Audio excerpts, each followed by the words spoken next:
Hindi raw kinaya ng drainage system ng Quezon City ang dami ng ulan kahapon. Ang rainfall sa loob lang ng isang oras katumbas ng ulan sa loob ng halos 5 araw.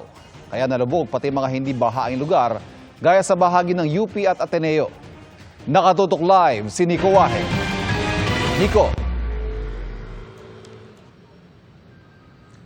Ivan, nandito ako ngayon sa Katipunan Avenue na isa sa mga binahang lugar dahil sa malakas na ulan kahapon.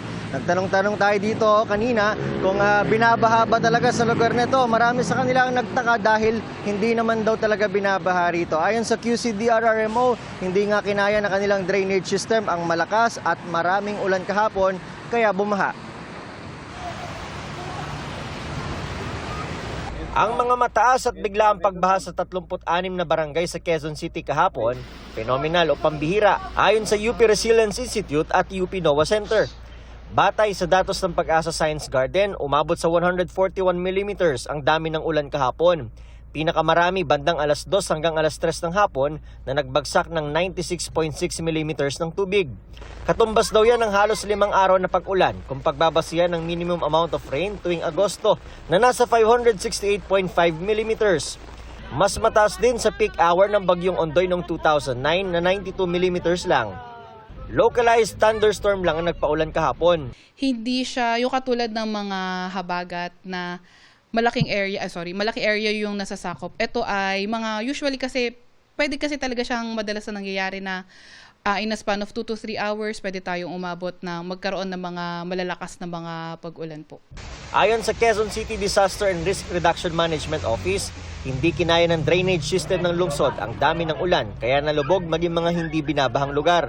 Nakita po nalaga natin yung need po talagang paigtingin po yung preparedness at saka yung ating infrastructure improvements para po sa areas na ito. Ongoing daw ang pagkumpleto nila sa kanilang drainage system na dinisenyo ng UP Resilience Institute. 2023 daw nang may turnover sa kanila ito at sinimulang gawin noong 2024. Sa Tandang Sora, may basketball court na ang nasa ilalim ay isa sa mahigit 160 detention basins na ginagawa ng LGU na kabilang sa Drainage Master Plan. Ito yung itsura ng ilalim ng basketball court na tatawaging Tandang Sora Detention Basin o kasama doon sa nasa 160 plus na detention basin na ginagawa nitong LGU ng Quezon City na kabilang doon sa kanilang Drainage Master Plan para maiwasan na nga yung mga pagbaha sa Quezon City kahit saglit lang yung mga pag-ulan. Ang tubig na kaya nitong i-hold bago pakawalan katumbas ng 1.2 million liters ng tubig o kalahating Olympic-sized swimming pool.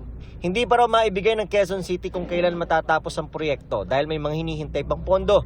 Ayon sa UP Resilience Institute, may ilang mga syudad na rin daw na nagpapatulong sa kanilang gumawa ng Drainage Master Plan. Pero anila, dapat konektado ang mga drainage system ng mga lungsod. At bukod sa infrastruktura, dapat isaalang-alang sa flood control ang pagtatanim ng puno at pagpapalalim ng mga ilog. Palagay ko hindi naman natin completely ma-eradicate yung pagbaha na yan.